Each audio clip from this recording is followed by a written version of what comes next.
Music is slowly becoming my favorite part of video games. Like, forget the game part, I'd sit through an 80-hour text adventure if you told me Hideki Naganuma did the soundtrack. You've got the iconic chiptune of 1-1, the smooth jazz of Persona 5, and the hip-hop of Jet Set Radio. Every genre, every style, every possible note combination can all be encapsulated under the umbrella of gaming. But sometimes a track goes beyond just sounding good. Sometimes it makes me go like, sorry, I found this image randomly and I had to make it the thumbnail. Anyway, while the composition of the actual notes is important, games have a unique ability to tell stories through their chords. A theme you associate with one character or an area being dominated by a certain musical idea. Today I'm gonna highlight 5 of my favorite songs in video games and examine the stories behind their sheet music. And I mean, if this intro is anything to go off of, don't be expecting some great musical analysis. The only difference between a quarter note and a quarter in my mind is nothing. You better have headphones on. The Pokemon series is no stranger to good music. In fact, I would say this series is very intimate with good music. Each generation brings with it its own style. Right now you're listening to Gen 3 with its trumpets that bring life to everything around them. Gen 2 has this homely vibe to it, an old region with an ancient history, myths, legends, and superstitions as far as the eye can see. Gen 4 has Cynthia's theme, an aggressive piano performance that's able to strike fear into the hearts of anyone. If I walked into someone's house and that shit started playing, I would probably call them weird because like, why are you doing that in real life? And then you have Gen 9, which presents Area Zero in such a majestic way. A place that's violently dangerous, and yet there's a beauty to it. A zone that survives despite what time itself has to say about it. But if I had to award a generation for having the best music in the series, it would definitely be Gen 5. I like to imagine that every song composed for this game was given a first look, determined not crazy enough, and sent right back into the oven. I mean, just listen to this legendary theme. You are fighting for your life here as if your trainer itself is boxing Landorus. Or the Elite Four music, which sounds like Marshall is just going to throw down the Pokeballs and just beat you to death. Or N's theme, which sounds like it could be nice. Nope, never mind, he's going to eat you too. This intensity isn't without reason though. It gives a certain reverence to the trainers you fight. These guys are the top of their craft, have been training longer than you've been alive. Did you think this was gonna be easy? Then you got the evilest song ever made. Getsis, the maniac mastermind, has the timpani pounding for him. This track is pretty much telling you this guy's favorite hobby is kicking dogs and making babies cry. And then the earth opens up and a demonic choir starts chanting. They're not even saying his name right, it's just for intimidation.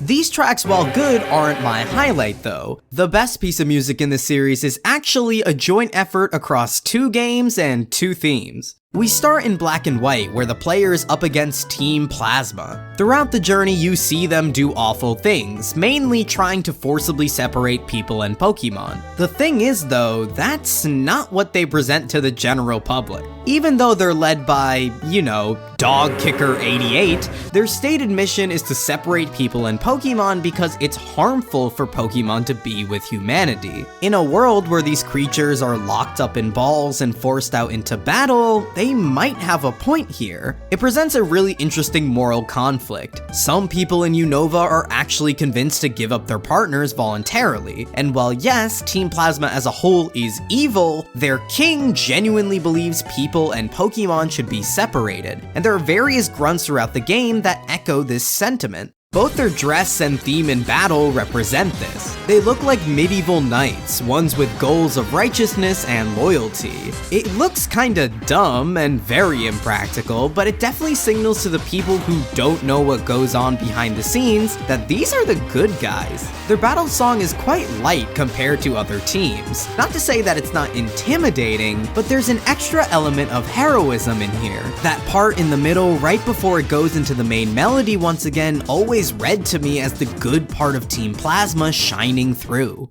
Okay, so you pull up to Black and White 2, and hey, I wonder what's changed in 2 years. Oh, okay, Sharon is the first gym leader. Bianca is the professor's assistant. Oh, Team Plasma's back. I wonder... Whoa, what is happening? Someone call the police! The Neo Team Plasma theme immediately shows you what's up with the new guys. Hey, you know all that moral conflict? Gone. The king who believed in the good of people and Pokemon? Exiled. A couple grunts who don't agree with Child Murderer 54 over here? Erased. You don't need to take one more step into the region to realize this is not the Team Plasma of old. Now the grunts are outfitted with these sleek body-tight outfits with masks hiding their face. In the wise words of my favorite YouTube comment ever, Team Plasma in Black and White 1, please stop torturing Pokemon. Black and White 2, we are going to bomb the Pokemon League. The Neo Team Plasma theme is super effective in communicating change over time. Even if you didn't know anything about the respective stories of these games, listening to these two songs back to back reveals just how much more malice lies in the new team. You ever walk into a desert region and know exactly what it's gonna sound like? For most desert levels or areas, the composer sits at a two-way intersection between the Middle East and Mexico. Sometimes there's a third path leading to the American Wild West, but for the most part, you'll be running into dominant Phrygian, sitars, and microtones. At least, according to Wikipedia. These songs usually give you that sense of a huge, sprawling desert loaded with dangerous enemies and low resources. And this works great with tracks like Mario & Luigi Partners in Time's Gritzy Desert. It presents the Badlands as this mysterious place, untamed by humanity and filled with hidden secrets. Still, it's very upbeat. This is an area for the bros to explore and find said secrets. You can physically feel the sun beating down on you here. It's impressive just how hot the song makes you feel. There's a problem here, though. This type of composition only works for fantasy settings. Yes, the desert in the past was this huge area no human had seen all of, but nowadays, we got scientists in the Antarctic now just chilling and researching. Humanity has moved past being afraid of the desert, but video games seemingly have not. So how do you make a track that gives the dunes a different vibe? Well, first, shoutouts to Mario Kart Wii for making the desert an insane race course with one of the funkiest tracks ever. Seriously, this song is so high energy, converting all of the heat from the sun into a fucking insane lineup of drum fills. And you might be thinking, hey, I don't remember that song being that good. Go listen to it with headphones on right now, or I will personally come to your house and then come to your house. That was stupid. Back on track, the other way you can do it is by bringing the player up to speed of what the desert looks like in a modern society. And there is no better piece than Super Dry Dance from Earthbound. Cars are bumper to bumper, all crowded onto one road as the sweltering heat fights with your AC. You're gonna be here a while, so might as well turn on the radio to keep you company. Oh god damn it, there's barely any signal around here. Oh.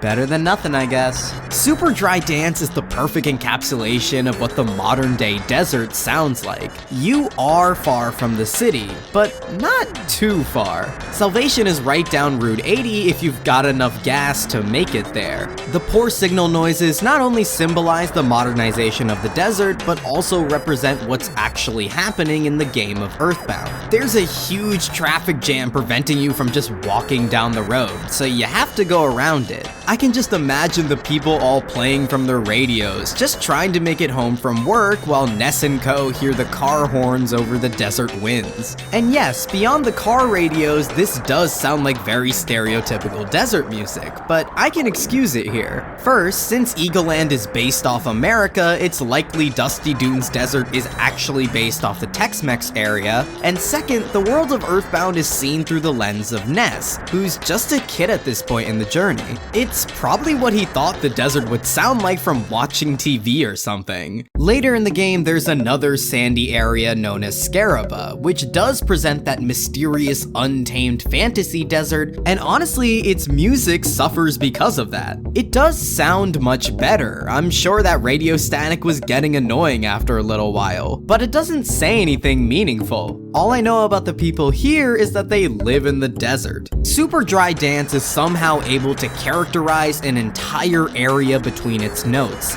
and because of that, it becomes my favorite desert track to ever be put in an OST. Pizza Tower is a funny little game. You control a little Italian man, Peppino Spaghetti, and along with his buddy Gustavo, you travel up a tower to stop his pizza restaurant from being destroyed. To reflect this, the soundtrack has so much fun with itself, it's hard not to get picked up into its rhythms. Currently, you're listening to Good Eatin', a track that makes me want to call my friend Tony Baloney over to grab a burger and play 18 holes. I don't even like golf. You travel over to Gnome Forest for the strangely named tune, yes, put the tree on my pizza. It starts with this hip-hop beat perfect to breakdance to. You then think, this will never have the nastiest melody and screaming monkeys behind it.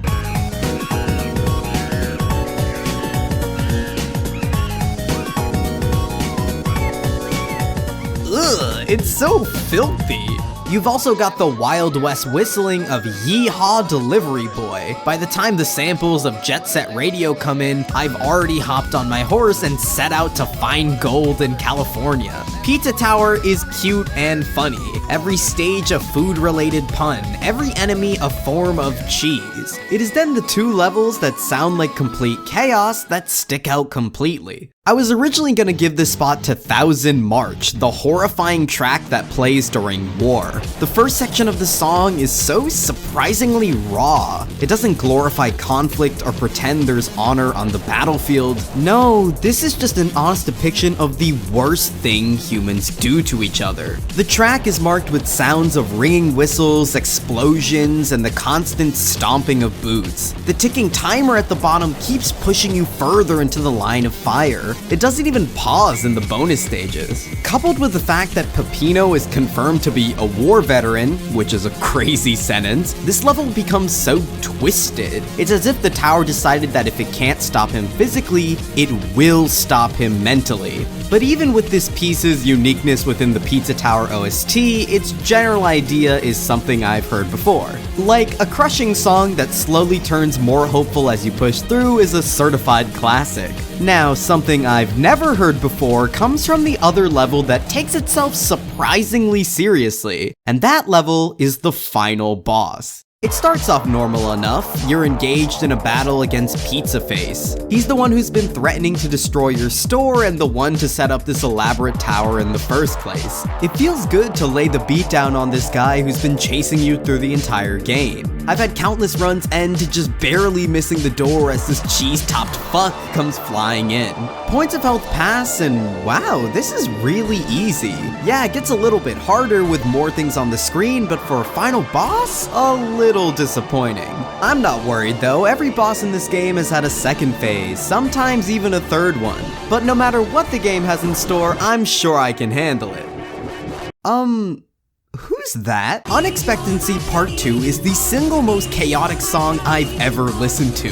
It literally sounds like the world is ending as you fight the Looney Tunes version of a Little Caesars corn cob crust pizza. I've heard songs that were louder or more distorted, but never have I heard a song that sounds like order itself is being torn apart. The key to the song is the sample which makes up the vocals. They're stitched together from the song "After you get what you want, you don't want it." And if it sounds old-timey, that's because it was made in 1920. I can play it without copyright issues because it's literally in the public domain. It's the juxtaposition between this Great Depression classic and the modern EDM that increases the craziness. Every time the beat gets too crazy, that all-familiar swing reins it back in.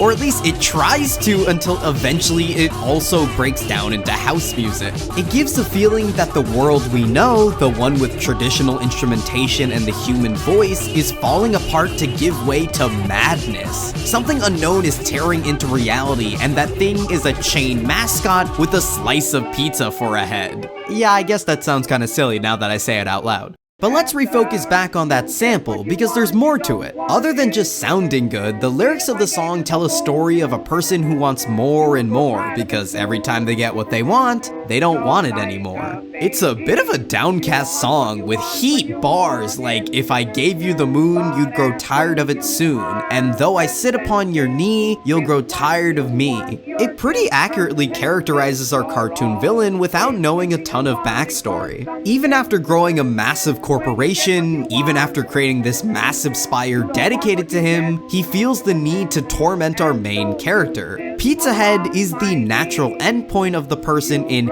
AYGWYWYDWI. Someone who's so unsatisfied and so greedy, they need to start taking what others want to feel anything. Unexpectancy Part 2 is an amazing final boss theme, maybe one of my favorites. It sounds like the world is falling apart. It's a banger, so you know, points for that. And most importantly, it does a great job characterizing a character that shows up in the last 5 minutes of the game. I really hope I'm not known as the Wario guy for the rest of my career. Okay, so this is Kitsch, the song from Tekken 4, but I first heard it from Smash Bros. Because I'm a Nintendo cuck, and I love the song, gotta be one of the best in the Smash soundtrack, and I've wanted to put in a video, but I can't because it goes... Don't get me wrong, that part sounds amazing and it definitely gives it a unique musical identity. There's a reason, after all, why it plays as the first thing you hear, but I really don't like putting songs with vocals as background music, especially when it goes... It's a shame because there's not really another song that gives me the same vibes as Kitsch. It reminds me of a hot summer day on the beach, complete with sand, sex, and seawater. That infamous acapella feels like it always comes in an eighth note late, almost as if the singers had to stop sunbathing to be there on time. It creates a product that is simultaneously upbeat and low energy, a perfect way to describe kicking your feet in a shallow pool. The vocal element takes over the middle part of the song as the band gets sapped of their energy. The instruments are sputtering out, just blurting out notes, copying what they hear. Their comeback starts when it goes... I'm not sure why I have such an aversion to putting this song in a video. It's like the same part of my brain that thinks it's okay to put 8 dick jokes in a script suddenly draws the line in acapella for some reason. I've already put like 5 vocal tracks in this video, but I'm not sure this one counts. I guess I think in a more traditional video, the viewers would get distracted by a different voice than mine, which I don't know if that's possible. I haven't sounded like a girl since at least 2019. Well, I guess it'll never make it into one of my videos. Wait, I guess it's in a video now. Hey, this is like the first vocal piece I've ever been able to work in, and the acapella didn't... Damn it. Mother 3 is a very interesting game, because its plot twist isn't very good. Or, let me rephrase that, the main plot twist isn't very good. There are tons of little plot points and breadcrumbs sprinkled throughout the journey that lead to big reveals that genuinely swept me off my feet. Facade, this guy who loves bananas and animal abuse, is actually the last of the Magypsy race, only signified by the peels sitting around the final shell house. Leader, this tall guy who just rings the bell in the beginning of the game, is the only one who knows this whole charade on the Nowhere Islands is just a fabrication. It's a story made by the people of Tazmily Village so they could escape the realities of the world. A story that he wasn't made a part of. When Porky enters the absolutely safe capsule, you are told the chilling reality of his situation. The name doesn't lie. He's so absolutely safe that he'll never be able to exit it. But that one plot twist, the one that's probably been spoiled to you, the one where you thought knowledge of it should stop you from playing the game, the fact that Klaus is the masked man is, well, obvious. For the uninitiated, Klaus is the brother of the main character Lucas. The two of them were incredibly close, but when an event causes the death of their mother, Klaus goes on a mission of revenge. This mission causes his presumed death, although his father Flint never stops looking for him. 3 years later, after the Pigmask army takes over and the main chapters of the game begin, multiple hints are given that Klaus is this mysterious new robot fellow that you keep seeing. The soldiers of the Pigmask army mistake you for him and call you boss. There's apparently only a few people who can pull these magical needles. One of them happens to be Lucas and the other the masked man. I mean, just look at his sprite when you fight him in the middle of the game. Who else could that possibly be? And that's what makes the final battle so haunting. Calling the battle against the masked man a song is just wrong. It's a jumbled mixture of notes trying to find a rhythm. In a game with smooth jazz, marches, and samba, this sounds like an amateur tried making white noise. It perfectly captures the feeling of this battle though. Lucas, just like the player, has completely figured out who the person behind the mask is. Despite all the doubt in his heart symbolized by this piece in a 29/16 time signature, the evidence proves that there is no one else that could possibly be. He wishes the plot twist could be better, but it's not. He needs to fight his only brother, but he can't. No, you don't understand. He literally can't. If you try to do anything but heal, defend, or use an item, Lucas will refuse to do it. He doesn't know what to do anymore. Just listen to the anguish, confusion, and pain Lucas is feeling through the song. I don't think a piece of music has ever captured that sinking feeling in my stomach like this one. Throughout the battle, the ghost of the boy's mother tries to reach the two of them. A less bold game would have the fight last for 5 minutes after the player foresees how the ending is going to go, but not Mother 3. This song will loop over and over again. Klaus continues to just beat you. Porky's mind control is so strong he doesn't even mind blasting one-shot kills at his own brother. Their mother begs and pleads until after 15 grueling minutes, she breaks through. Through the chaotic noise that is the battle against the masked man, a vision of the twins shortly after they were born fills the screen, and the song "It's Over" starts playing. Klaus takes off his helmet, free from the mind control of Porky for the first time in years. Face to face, the brothers now look at each other. This isn't a moment of victory though. This is not a happy tune. I'm not even sure I can pinpoint what emotion it wants me to feel. This is not a resolution or a reunion, as the song title suggests. It's just the end. Klaus, so disgusted with the person he's become, so terrified of the damage he's dealt, so disappointed that he would hurt his own family, decides to kill himself by having his own lightning reflected back at him. With a few more breaths and final lines more filled with apologies than anything, Klaus draws his final breath. A family that was reunited for just a few seconds will never be able to again. Fuck, man. It's just over.